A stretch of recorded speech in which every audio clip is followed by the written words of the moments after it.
In our last video, I showed you the derivation of the quadratic formula x is equal to negative b plus or minus root of b squared minus 4ac all over 2a.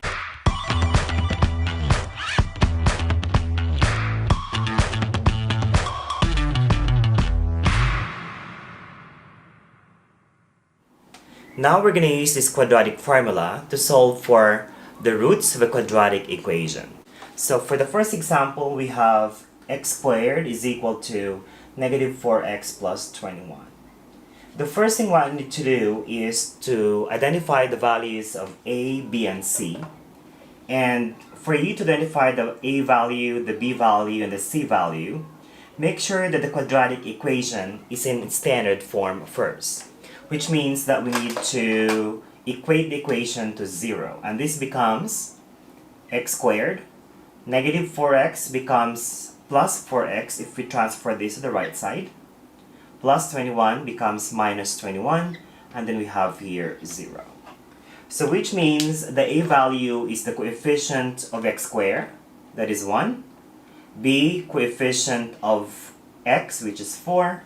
And our c is negative 21. A is 1, b is 4, c is negative 21, and now we're ready to plug them in into the quadratic formula.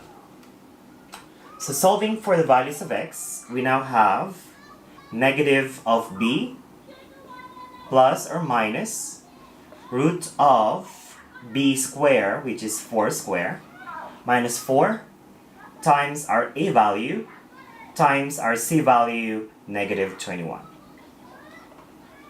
Divide by 2 times our a value, 1. Simplify the inside the square root sign, which is called the discriminant. 4 squared is 16, minus 4 times 1 times negative 21 becomes plus 84, and then we have divide by 2.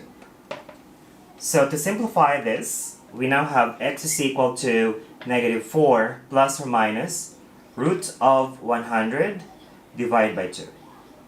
And what is the square root of 100? It is 10, right? So to solve for the two values of x, we now have x is equal to negative 4 plus root 100 is 10, so we put 10 over 2, which means the other value of x will be negative 4 minus 10 root 2. Because the square root of 100 is positive 10 or negative 10. Because when you square 10, that's positive 100. When you square negative 10, that's also 100. So simplifying this, we now have negative 4 plus 10 is 6. 6 divided by 2 is 3. So that's one of the zeros of this quadratic equation. The second value of x, negative 4 minus 10 is negative 14. Divided by 2, we have negative 7. So the zeros, or the values of x that will make this equation true, are 3 and negative 7. Again, find the values of a, b, and c, plug them in to the quadratic formula, and solve for the values of x. Now let's have example number 2. In this example, 4x squared minus 20x plus 25 is equal to 0. This quadratic equation is already in standard form, so we can easily get now the values of a, b, and c. So the a value is 4. The b value is negative 20. Be careful with that sign. And c is positive 25. And then we will substitute now the values into our quadratic formula. So we have negative of negative 20. That turns now to positive 20. Plus or minus, we have negative 20 squared minus 4 times our a value times our c value, 25. And then we have 2 divided by 4. Simplifying this further, we have 20 plus or minus. Negative 20 squared is 400. Negative 4, I'm going to multiply first 25 times 4, that's the 100, times negative 4, that's also negative 4. and that gives us 8 in your denominator. So simplifying the discriminant, we have 20 plus or minus, the discriminant becomes the root of 0. And we know that the root of 0 is also 0. So if the discriminant is 0, that means we will only have one answer for this quadratic equation, which is 20 over 8, and in simplest form, that is 5 over 2, because this means we can simplify the fraction by dividing by 4, both numerator and denominator.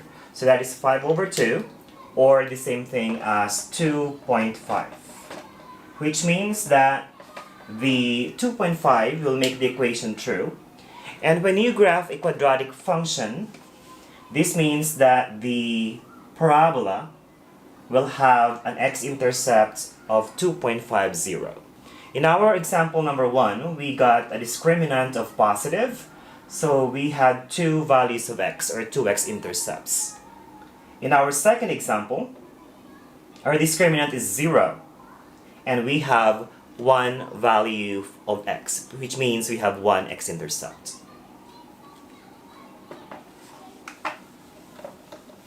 So in our first example, we have a quadratic equation with two roots. Second example, we have one root, or one value of x.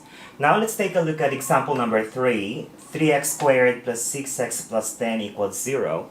And in our first two examples, we have a quadratic equation with two roots, and we also have a quadratic equation with one root. Now let's take a look at example number 3.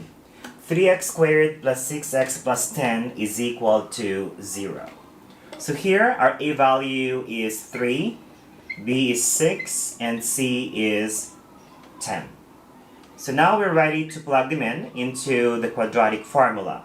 So we have negative of b, which is negative 6, plus or minus root of 6 squared minus 4 times your a value, and then times your c value 10, all over 2 times 3.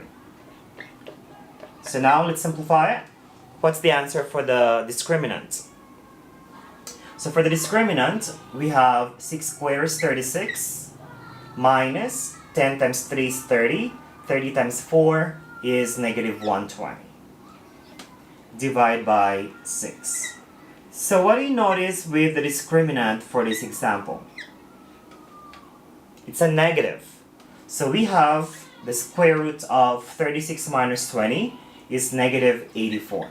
So now if you notice, the discriminant is a negative number, which means you will have imaginary answer, and there is no real solutions. Which means that when you graph a quadratic equation, the graph of a parabola with the equation 3x squared plus 6x plus 10 will not cross the x-axis, which means there is no x-intercept. So again, example 1, we have two x-intercepts, or two values of x. Example 2, we have one root. And example 3, we have no root, or no real solution. Now let's have example number 4. 2x squared plus 7x is equal to 0. So in this problem, a value is 2, b value 7, and our c value is 0. There is no constant, that means we have 0. So now we're ready to plug them in into the formula.